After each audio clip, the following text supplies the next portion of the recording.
Hey, my name's James Nicholson. I hope you're well. I'm just at the Landlord show at London Excel. It's a great little show. You should go and check it out. They run it roughly every 6 months, so it will be running in October or somewhere like that. And while I was here, I wanted to make you a quick video. This is something that I've been asked a few times. We made a video similar to this on the channel, but I thought let's make another one because people still want the answer. And that is the answer to the question, should you get a repayment mortgage or an interest-only mortgage? And what the difference is, what are the pros and cons, and what would be better for you to take as the right action. So make sure you watch this video to the end because we'll cover all of that in here and a little bit more. Now, while you're here, if you could help me get to 5,000 subscribers, I would really appreciate it. We're really close now, so close in fact. All you need to do to help me is to smash that subscribe button over there, hit the bell notification, and that will get us that little bit further. In fact, if you look down, you'll see how close we actually are. So there's two main types of mortgages that you can get, and one's repayment and one is interest only. Now, what are the differences? Well, let's look at repayment first, because that's the most common type of mortgage, and that's more than likely what you've got if you own a residential property, as in a home that you live in. And so what a repayment mortgage is where every month you make a payment and you're going to pay down part of the interest and you're going to pay part of the debt.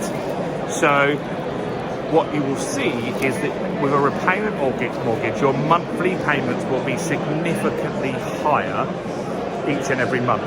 And that's because you're paying the interest and you're paying down some of the capital that you owe on the loan. So let's just say you borrowed £100,000. In year one, you might be paying most of the interest up front and a little bit of the capital down. And then as you get through the mortgage, through the 25-year period, near the end, you might be paying £500 in a month, and it knocks off 450 quid off the balance, and only a fraction of it is actually the interest. And I've got a property where it's like that actually myself. And the reason you do that is because with a repayment mortgage, the payments and the balance needs to go down, because at some point you're going to retire or you're going to stop earning income, and so the bank needs to be certain that you actually don't owe them anything and that you own that asset outright, right? So that's why you're paying that down. And so it's a fairly decent strategy, and it's most common on residential properties. Now, what's the other option? Well, that's where you pay just the interest only. These are more common on investing, but they could be on a residential as well if you had financial difficulty or you needed to do that for a certain period of time. So an interest-only mortgage is normally a buy-to-let mortgage, and because you're only paying the interest only, they want to make sure there's some equity in that property, and so they're going to ask for a 25% deposit, or at least 25% of the house to have some equity in there, right? And so if you buy a £100,000 house, they're going to lend you £75,000. And each month, you'll be paying just the interest. Because you're only paying the interest, the monthly payments will be significantly lower. So rather than paying £500 a month, you might be paying £200 or £250. That gives you that extra little bit of cash that you can use to have as your cash flow, right? So you'll be getting rent as income, and then you'll have additional space in your mortgage that you'll have because you'll be paying a lower amount, and that will give you more cash flow in your pocket. And that's why buy-to-let landlords do that, because for them, they want to make sure they've got cash flow. So if you're borrowing 75 grand and the interest is only being paid, how does the mortgage get paid off?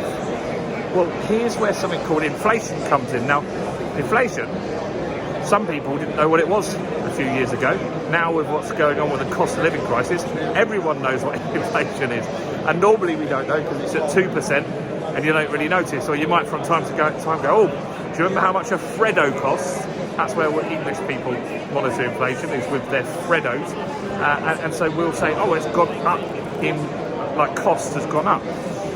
And what will happen is your £100,000 house that you bought over time will be worth more money. And normally every 10 years, house prices double in value. So a £100,000 house in 10 years from now could be worth £200,000. And 10 years after that could be worth £400,000. Now, also in that time, your salary would have gone up and the cost of everything else will have gone up as well.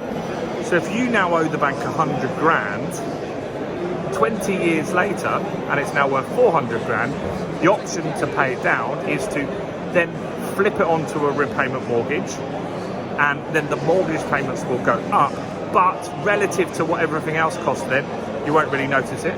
Or you could take a loan out, 100 grand loan in 20 years, probably won't feel too bad. Or you could just carry on as an interest-only deal. Now, the reason the banks aren't so concerned about this is because you're not the one really paying them, your tenants are. So your tenant will be paying you, then you'll be using that rent to pay the bank. Also, they've got that 25% equity in there straight away. That gives them a little bit more confidence as well, doesn't it?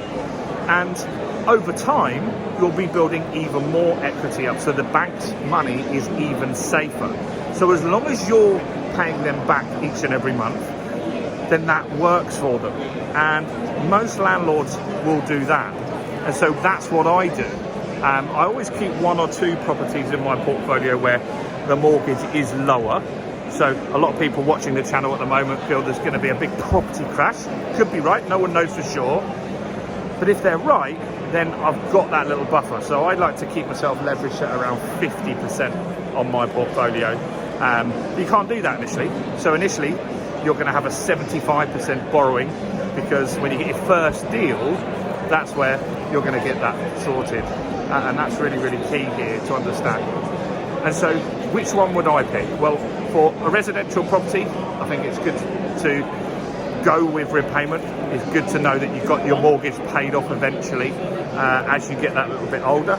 However, on my residential, I do take out equity from time to time, and I use that equity to buy more buy-to-lets.